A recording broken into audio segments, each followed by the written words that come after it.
Glória a Deus. Meus queridos irmãos, com muita alegria, vos saúdo na paz do Senhor. Por gentileza, abra sua Bíblia comigo, o livro de Atos dos Apóstolos, capítulo de número 3 e versículo 1. Atos dos Apóstolos, capítulo 3 e versículo 1. E neste culto de missões, você já tem a grande primeira missão da noite, que é encontrar o texto. E assim que encontrar, você já está convidado a dar o primeiro glória a Deus dessa ministração. E logo após você tem uma segunda missão, que é ajudar o irmão que está do seu lado a também encontrar o texto, para que ele possa dar esse glória a Deus juntamente conosco. Atos dos Apóstolos, capítulo 3, versículo 1. E a gente vai ler do versículo 1 até o versículo 9.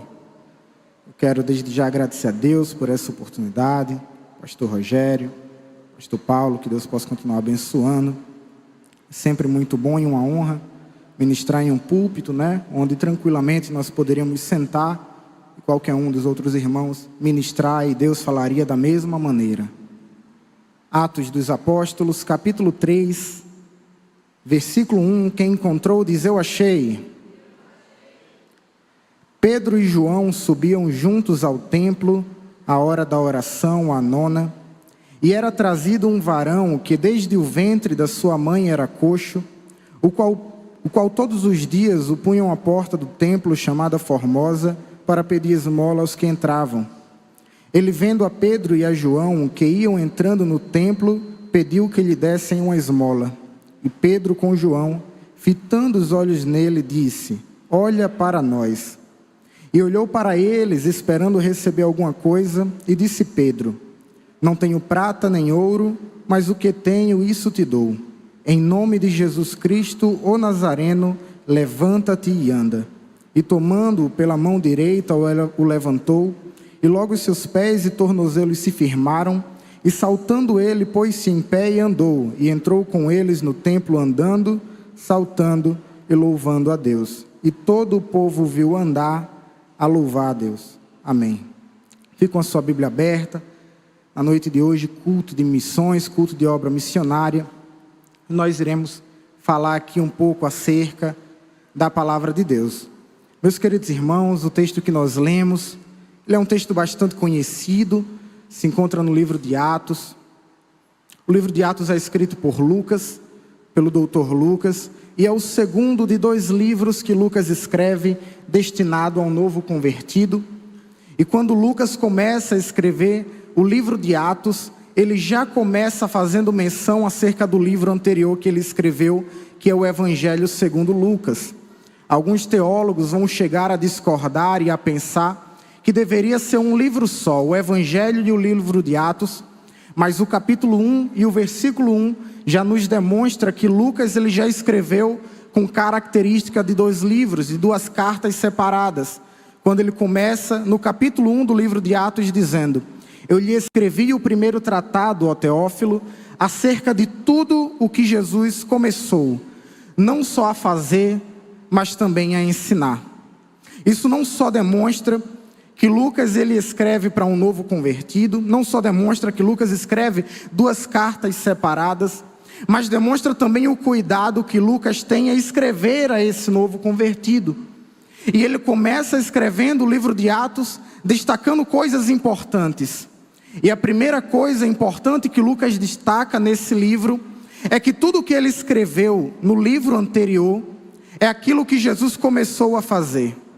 Que tudo que ele escreveu no livro anterior era acerca de tudo aquilo o que Jesus começou a fazer. Mas qual que é a importância dessa palavra?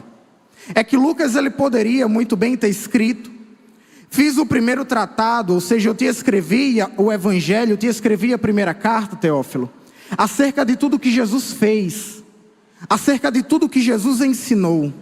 Mas Lucas ele tem um cuidado muito grande com essa palavra, ao ponto dele dizer: o primeiro tratado que eu te escrevi, a primeira carta, é acerca de tudo o que Jesus começou a fazer, de tudo que Jesus começou a ensinar. Qual que é a importância disso? É que no primeiro tratado, ou seja, no Evangelho, Lucas escreveu que Jesus nasceu. Lucas escreveu que Jesus, muito novo, já era perseguido. Ele escreveu que Jesus, ele foi batizado pelo seu primo João Batista, e que no batismo de Jesus estava ali presente a Trindade, onde o Pai estava ao céu falando, o Filho na água e o Espírito Santo pairando em forma corpórea de pomba. Lucas escreveu que Jesus realizou muitos milagres, que Jesus contou muitas parábolas, e Lucas dá um destaque muito grande às parábolas de Jesus. Ele escreve que Jesus, ele fez o cego enxergar, o paralítico andar, o mudo falar. Ele descreve que Jesus fez o surdo ouvir. Ele descreve que Jesus perdoou pecados, que Jesus ele ia até em direção aos pecadores para falar com eles. Ele descreve que Jesus foi traído. Ele descreve que Jesus ele foi chicoteado, que Jesus foi crucificado. Lucas escreve que Jesus foi morto. E se Lucas tivesse parado ali e tivesse mandado a carta no momento final de Jesus sendo morto, Lucas teria escrito o livro de Atos dizendo: eu fiz o primeiro tratado, Teófilo, acerca de tudo que Jesus fez. Por quê? Porque fez, morreu e não faz mais. Acerca de tudo que Jesus ensinou. Por quê? Porque ensinou, morreu e não faz mais. Mas no primeiro evangelho, mesmo Lucas que escreveu que Jesus ele morreu, ele escreveu também que ao terceiro dia ele ressuscitou. E no terceiro dia, quando ele ressuscitou, ele falou com os discípulos. Lucas descreve que quando Jesus ressuscita, ele fala com os discípulos dizendo: ide por todo mundo e pregai o evangelho a toda criatura. Lucas escreve que ele ainda falou: eu vou, mas eu vou deixar o Espírito Santo Consolador. Então, se ele tivesse escrito sobre um Jesus que morreu meramente, ele tinha dito: eu fiz o primeiro tratado acerca de tudo que Jesus fez. Mas ele não estava escrevendo acerca de uma pessoa que fez boas coisas, acerca de uma pessoa que realizou boas coisas, mas acerca de Jesus que ressuscitou. O que ele estava dizendo era: Teófilo, se prepare, eu te escrevi acerca do que ele começou, agora você vai ver acerca do que ele continua fazendo. Ele continua curando, ele continua salvando. E eu vim nessa noite para dizer: o Jesus que curou 2000 anos atrás, ele continua curando hoje. O Jesus que salvou 2000 anos atrás, ele continua salvando hoje. E o Jesus que estava presente 2000 anos atrás, ele está presente aqui hoje. Eu te convido a dar glória para ele. Te convido a dar glória para ele. Aleluia.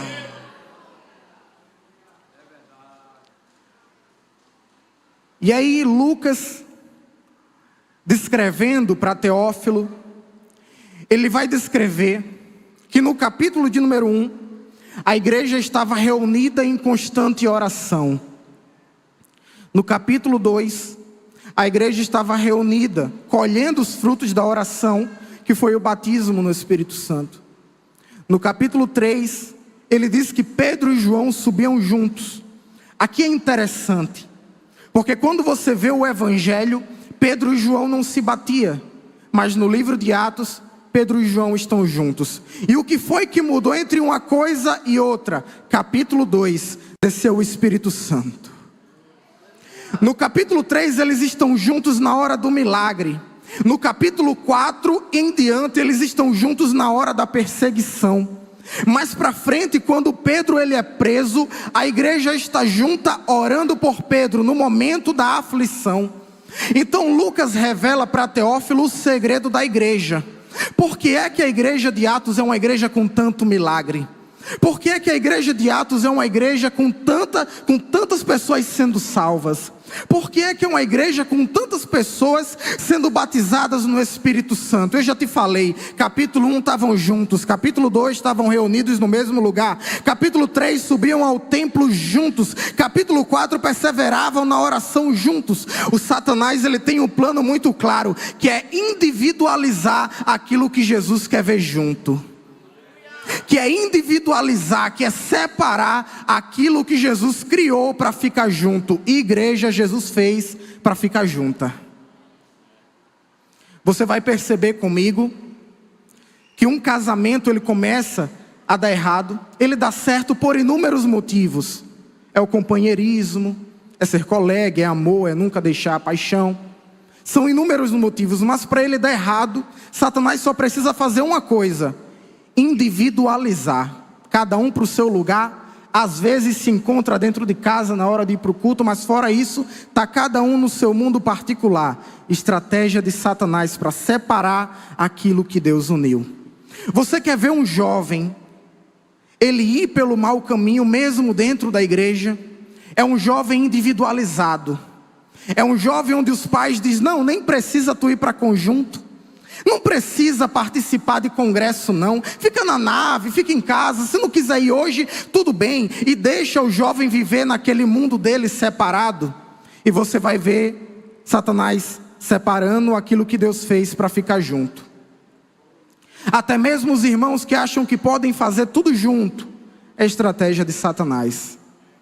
Acha que não precisa de igreja, acha que não precisa congregar, e aí ele vai por esse caminho. Quando vai ver, Satanás já levou para muito distante. Por quê? Porque a estratégia de Satanás é individualizar aquilo que Deus fez para ficar junto. Jesus ele vai dizer: onde estiverem 2 ou 3 reunidos no meu nome, ali eu também estarei no meio deles. Aí alguém pode dizer: mas pregador, a salvação é individual. A salvação verdadeiramente é individual. Mas Jesus morreu na cruz por todos. O sangue que ele derramou foi por todos. E no céu só entra todos juntos. Pregador, como assim?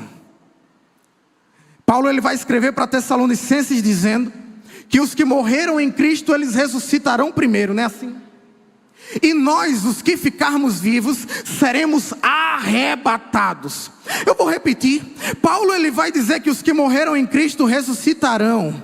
E nós aqui que ficarmos vivos, que pode até ser hoje, seremos arrebatados. E ninguém vai chegar primeiro que o outro. Ninguém vai chegar na frente do outro. Porque ele diz: a nos encontrarmos para juntos encontrarmos Jesus nos ares para entrar no céu de glória. Olhe para cá, olhe para cá. Lá no céu o seu novo nome é só seu, é individual. A cadeira nas bodas do Cordeiro que tu vai sentar é só sua, é individual. A roupa que tu vai vestir é só sua, é individual. Mas para a igreja entrar no céu só entra junta. Para a igreja subir no céu só sobe junta. Individualismo é coisa de Satanás. Jesus quer ver uma igreja de mãos dadas juntas. Aleluia.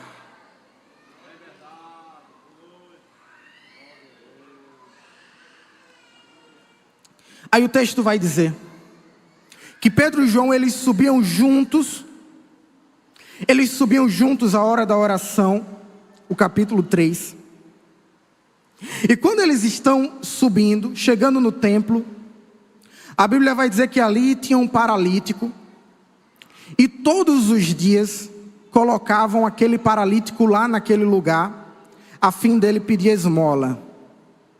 A Bíblia vai dizer que todos os dias colocavam aquele paralítico lá. Então poderia acontecer de algum dia alguém não ir ao templo porque ficou doente, porque ficou indisposto, mas o paralítico estava lá pedindo esmola. Pode ser que algum dia alguém não foi ao templo porque decidiu viajar, marcou uma viagem com a família, alguma coisa, mas todos os dias o paralítico estava lá pedindo esmola. E o fato do paralítico estar lá pedindo esmola, todos os dias a mesma coisa, cria naquele paralítico uma insensibilidade, de maneira que ele está ali meramente preocupado em receber, em pedir e em receber a esmola naquele lugar. A Bíblia vai dizer que o paralítico vê João e Pedro subindo ao templo, e ele diz o seguinte: ele pede uma esmola, e a Bíblia diz que ele estava esperando receber alguma coisa. Você vai ver mais para frente que Pedro falou assim para ele: em nome de Jesus Cristo, levanta e anda. E eles entram no templo. Mas essa não é a primeira coisa que Pedro fala para esse homem. Pedro ele vai olhar para esse homem. A Bíblia diz que Pedro e João, olhando atentamente para aquele homem, disse: olha para nós. Que Pedro ele vai dizer: olha para nós. Quando Pedro ele fala olha para nós, Ele cria ali, ele já cria, já quebra um padrão que aquele homem estava esperando.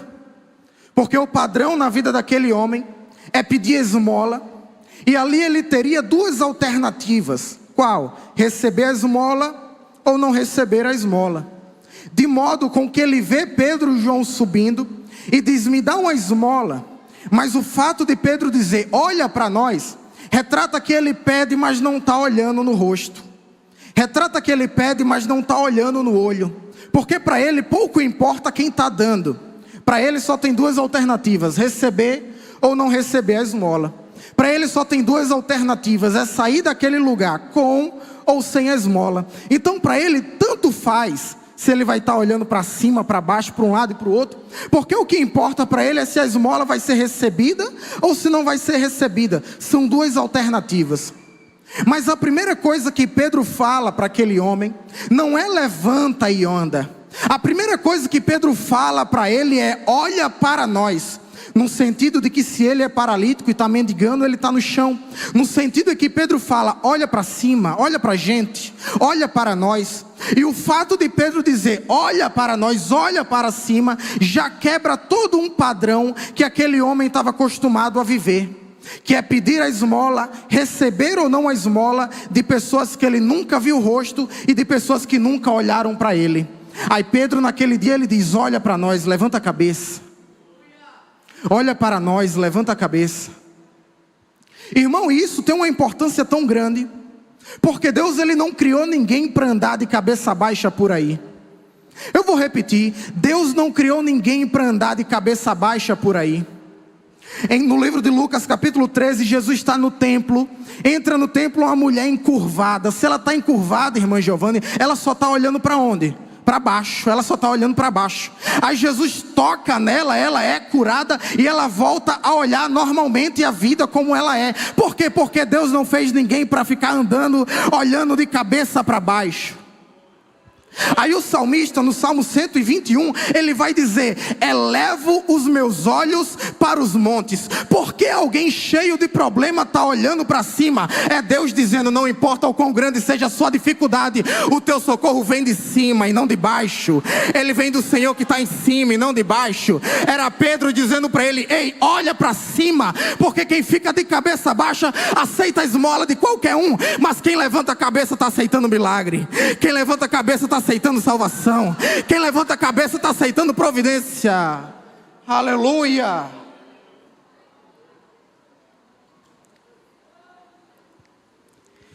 E aí Pedro, quando aquele homem olha para Pedro, ele estava esperando receber alguma coisa. E eu já falei nessa noite que aquele homem ele tinha ali na cabeça dele duas alternativas. Quantas alternativas? Duas alternativas, que era receber ou não receber a esmola. Era o sim ou não. Eu trabalho com vendas e eu saio de casa com esse pensamento. É duas coisas: ou ele vai dizer sim ou ele vai dizer não. Às vezes o camarada quer humilhar, quer dizer mais do que mais além, mas a gente sai com essa mentalidade: ou é sim ou é não. E ele tem esse pensamento. São duas alternativas. Todos os anos, todos os dias ele está lá, já está acostumado com esse método de trabalhar. Ele já deve ter uma persistência muito grande, onde todo dia, todo mundo que passa, ele pede a esmola. E ele está aceitando duas alternativas, que é o sim e o não. Receber ou não receber a esmola. Aí Pedro ele olha para ele e ele diz assim: eu não tenho prata nem ouro. Na cabeça daquele homem, uma alternativa já foi embora, que é a do sim. Agora está vindo a outra, que é a triste, que é a do não. Então talvez ele já estava pensando: para que ele mandou eu olhar para ele então? Pode vir o próximo para me pedir. Mas eu vim nessa noite para te falar que Deus ele é o Deus que dá possibilidade além das alternativas. Eu não vou pedir para você repetir, nem falar para o irmão, mas eu vou repetir para você entender. Deus ele é o Deus das possibilidades além das alternativas. Porque o mundo ele é desse jeito, ele quer apresentar para a gente possibilidade, alternativa. E ele quer fazer com que a gente aceite uma ou outra. Mas a gente não trabalha com as alternativas do mundo. A gente trabalha com as possibilidades que Deus nos dá. Às vezes é lugar que nem tem alternativa, mas Deus abre uma oportunidade. Deus cria uma possibilidade. E para aquele homem, Deus não estava ali nem para suprir e nem para frustrar a expectativa que ele tinha, as alternativas que ele tinha. Mas Deus estava ali para apresentar para ele uma nova possibilidade. Porque sempre que as alternativas elas são desfavoráveis, Deus ele cria uma nova possibilidade. Eu estava hoje em casa preparando o sermão e Deus me veio à mente 3 histórias. Imagine um casal com um casamento à beira da falência. Eles já tentaram de tudo: terapia, yoga, massagem, já tentaram de tudo. Quando eles pedem um conselho e falam da vida deles, alguém diz o seguinte: se chegou nesse estágio aí, a única alternativa é separar. Se chegou nesse estágio aí, a única alternativa é terminar, acaba com isso. O casal decide persistir mais um pouco, vão e frequentam um culto, aceitam a Jesus. Lá dentro da igreja começa um aconselhamento pastoral, começa a participar de encontro de casais. Com alguns meses o casamento está transformado, é Jesus que entrou naquela vida. Um tempo depois eles encontram a pessoa que aconselhou a separar. A pessoa olha para eles e diz: e o que foi que aconteceu? Aí eles dizem: é porque surgiu uma nova possibilidade além das alternativas. Imagine um rapaz criado na periferia, e esse rapaz, todos os amigos dele estão indo por um só caminho, que é o caminho do crime. Ali onde ele mora, ele não tem muita oportunidade. Um jovem aprendiz não chega lá. É onde nem o SUS alcance, ele está ali. A professora olha para ele e diz: para ele só tem 2 alternativas: é a cadeia ou o cemitério. E ele vai por aquele caminho, quando de repente está passando na rua e está tendo um culto de rua, alguém pergunta e ele decide aceitar Jesus. Dentro da igreja ele toma gosto pela Bíblia toma gosto pela história pela filosofia, presta o Enem, se forma numa faculdade, vira professor, vai morar longe. Anos depois ele volta para aquele bairro para visitar os parentes.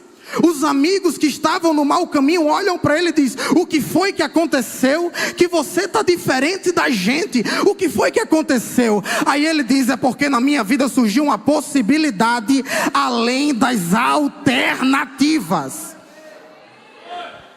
Para finalizar, imagine uma moça que viveu numa casa onde o pai era agressivo com a sua mãe. Uma filha mais nova dentre 3 irmãs. Ela vê todos os dias os maus tratos que o seu pai faz com ela, com a sua mãe. A sua irmã mais velha vai e casa com alguém igual ao seu pai, que maltrata, judia, desrespeita ela dentro e fora de casa. A outra irmã, que é a do meio, se casa com alguém pior ainda que é o pai. Continua aquele ciclo. Pessoa maltrata, humilha na frente dos outros, acaba com a vida dela. De repente essa moça na escola é convidada para participar de um culto. E quando ela participa daquele culto, ela aceita Jesus. Dentro da igreja ela começa a ver exemplos de casais que ela não via dentro de casa. E ela começa a dizer: eu quero isso para mim, não aquilo que tem lá dentro de casa. E aí ela começa a selecionar. Ela não entra em qualquer relacionamento, ela não fala com qualquer um, ela não está em qualquer rodinha de conversa. Ela demora a casar até mesmo do que as irmãs do conjunto. Mas quando ela casa com um rapaz crente, que ama ela como Cristo amou a igreja, que honra ela como Cristo honra a igreja. Um rapaz crente que verdadeiramente ama ela. Eles vão morar longe. Anos depois, uma festa de família, está todo mundo reunido. As irmãs vão em volta dela e a mãe para perguntar: o que foi que aconteceu? Que com a gente foi desse jeito e com você está sendo diferente. E aí ela diz: é porque na minha vida surgiu uma possibilidade além das alternativas. Aí certa vez Ana estava sofrendo. Um dia ela chega dentro de casa e está uma alegria porque ela está grávida. Penina entra e pergunta: Ana, o que foi que aconteceu? Aí Ana responde: é porque surgiu uma possibilidade além das alternativas. Para Sadraque, Mesaque e Abidnego, a Babilônia falou: você só tem duas alternativas, ou você adora a imagem, ou você morre dentro da fornalha. Eles entram dentro da fornalha, mas quando vai ver, não está só os três, tem um quarto lá. É quem? É o Deus que dá possibilidade além das alternativas. Daniel é jogado dentro da cova dos leões, porque ele tinha duas alternativas: ou ele parava de orar, ou ele morria dentro da cova dos leões. Quando é de manhã, vão abrir a cova, está Daniel lá junto com o leão. E quem foi que amansou o leão? É o Deus que dá possibilidade além das alternativas. Certa vez Pedro estava pescando e ele não pegou nada. Jesus diz: Pedro, lança a rede do outro lado do barco. Aí Pedro diz: mas Senhor, eu já tentei a noite toda, mas sobre a tua palavra eu lançarei a rede. Era Jesus ensinando Pedro que quando o nome de Jesus está envolvido, você encontra a possibilidade além das alternativas. Aí Atos capítulo de número 3, Pedro, sabendo disso, ele olha para o paralítico como quem diz: as alternativas que tu está me pedindo eu não tenho, mas eu te ofereço uma nova possibilidade. Em nome de Jesus, levanta. Aramaná, Seremenece, em nome de Jesus, levanta. A mensagem é muito simples, mas ela é clara. O mundo te apresenta alternativas, mas nessa noite Deus está dizendo: eu trago uma nova possibilidade para a sua vida, para o seu casamento, para o seu ministério, para a sua empresa, para o seu trabalho, para a sua família. Eu sou o Deus que traz novas possibilidades.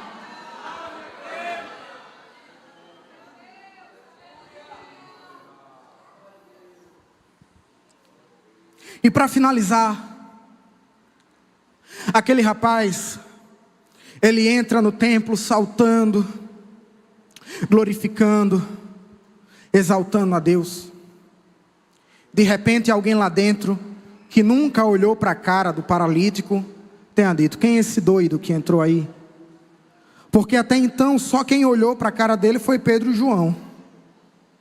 De repente ele entra dentro do templo saltando, pulando, glorificando, e alguém tenha dito: quem é esse doido aí que está saltando e pulando?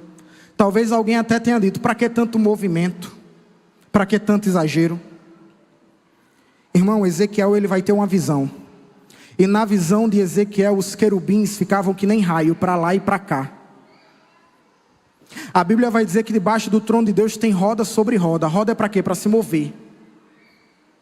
A Bíblia diz que o Espírito Santo de Deus, em Gênesis capítulo 1, movia-se sobre a face das águas. Aí eu vou te dizer: se os anjos se movem, se Deus se move, se o Espírito Santo de Deus se move, quem sou eu para ficar calado? Quem sou eu para ficar parado quando Ele cria uma nova possibilidade na minha vida? É para você entender que não era para a gente estar aqui, a única alternativa era a morte, mas Ele foi lá na cruz e disse: é aqui que eu cravo e crio uma nova possibilidade. E nessa noite eu quero convidar você que veio até aqui, ouviu essa palavra e que deseja entregar os seus caminhos ao Senhor. Eu quero te dizer que Jesus, ele tem uma nova possibilidade para a sua história, além do que o mundo te entregou. Se você tem desejo de aceitar a Jesus, a porta está aberta. Nós estamos aqui para orar pela sua vida. Estamos aqui para orar por você. E o Jesus das possibilidades, nessa noite ele está dizendo: no céu tem espaço para mais um, e é o seu lugar. Vem até aqui. Que Deus os abençoe em nome de Jesus.